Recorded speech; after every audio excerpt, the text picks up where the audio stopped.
Hello, ladies and gentlemen, and welcome to The Discriminating Gamer, the board game review show that was responsible for the Great Chicago Fire of 1871. It knocked over a lantern and then said, moo. Ladies and gentlemen, today we're going to take a look at a new Eurogame from Mayfair Games called Murano.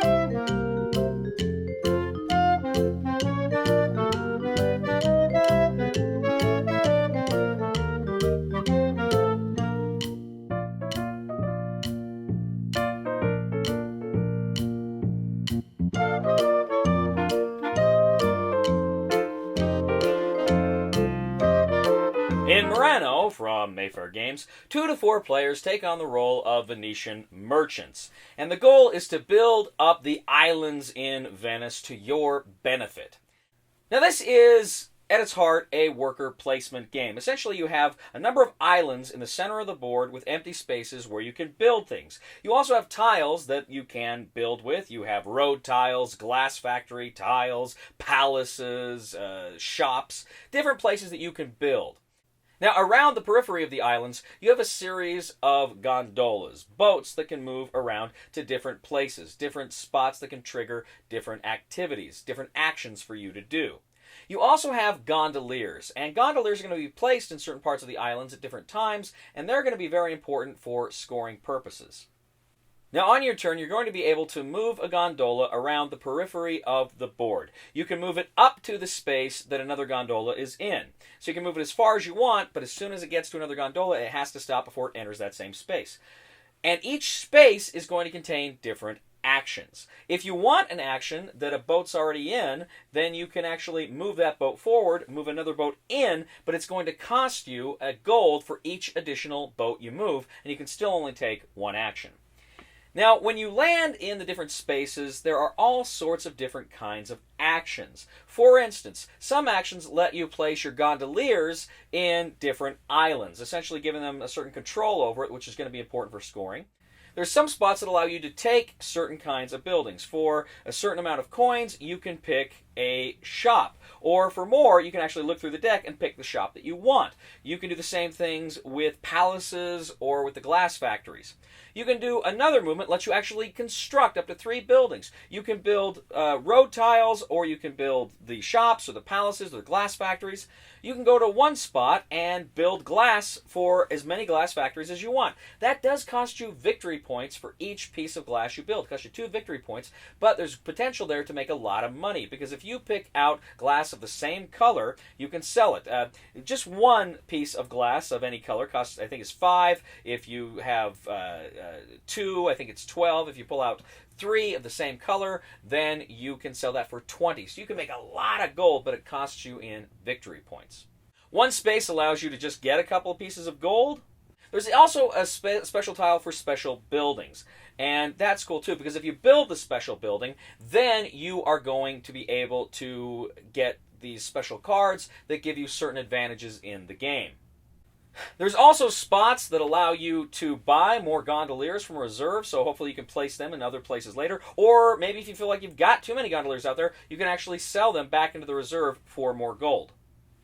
There are spaces that allow you to capitalize on the shops you've built. Essentially, some of the roads when they come out have certain colored customers, and if you have a colored shop of a matching color, then you can sell to that customer and make gold whenever on any certain island when you land on that space. Also, one of the most important spaces you can go to in this game is the character card space that allows you to take a character card. Now, you're going to be spending money for these cards. If you don't have any character cards, you can spend 1 gold to take one. If you've already got one, it's going to cost you 2 to take a second one. It's going to cost you 3 to take a third one, yada yada.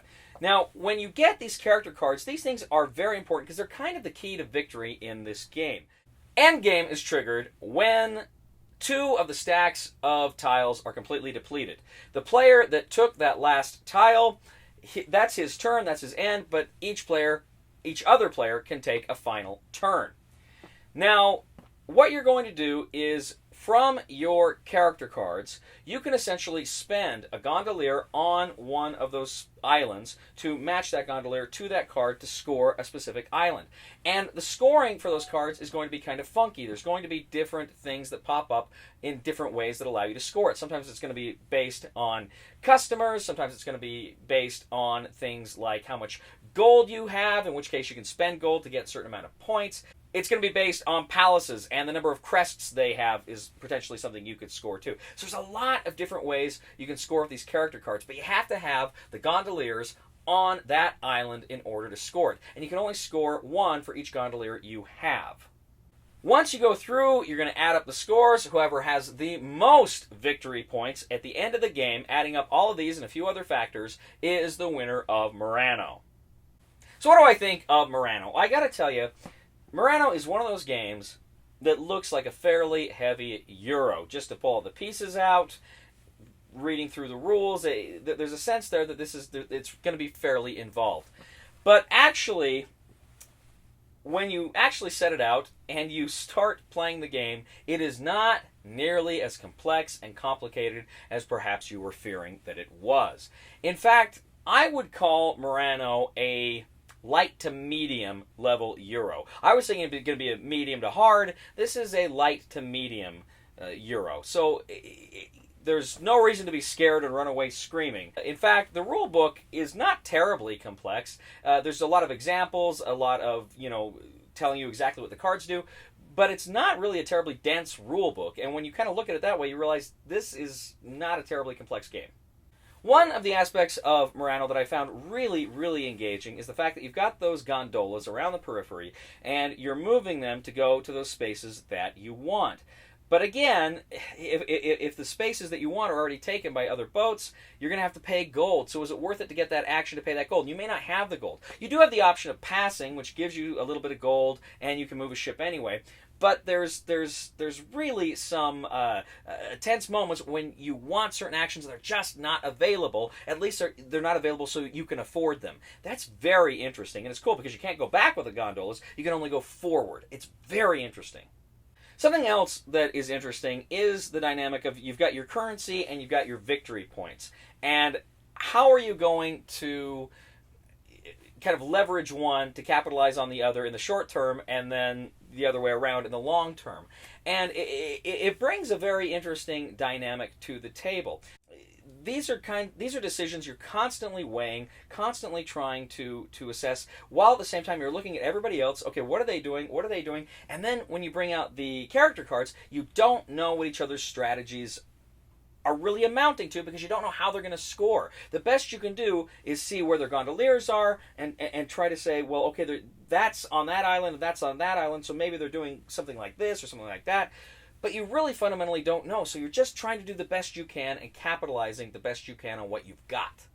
There are a few little funky things about Murano. The rule book is not clear on a few things. One of the gondolas is red while the others are black, and it doesn't say anything about that. Turns out it has to do with scoring some of the cards. The crests on the palaces, there's really nothing about that in the rule book, and again, it's for scoring purposes. So there's some little things I wish they'd been clearer on right up front. I think that would have been a little bit better, easier to find in the rule books instead of hidden in what the cards do. I think would have been very helpful.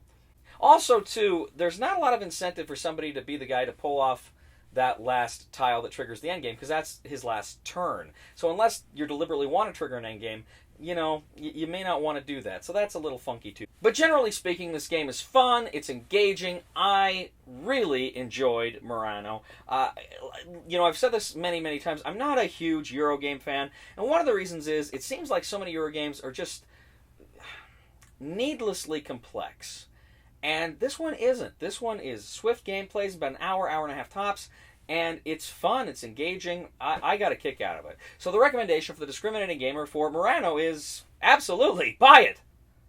Thank you once again for joining us today on The Discriminating Gamer. As always, we ask you to please leave a comment here on YouTube, on Board Game Geek, on our Facebook page, or on our webpage, thediscriminatinggamer.com. We ask you to please like us on Facebook and subscribe to us on YouTube. We are The Discriminating Gamer, and Venice was founded by Northern Italians actually fleeing the oncoming armies of Attila the Hun. They went out to the islands there and just kind of stayed. Yeah, for realsies. Please somebody help me on my feet again, and I don't know where I'm going, and I don't know where I've been. Please somebody help me on the solid ground. It's a long time, and I've been dying. Once a year I wind up in the band. Well, thank you very much. May the force be with you. I don't know what that means.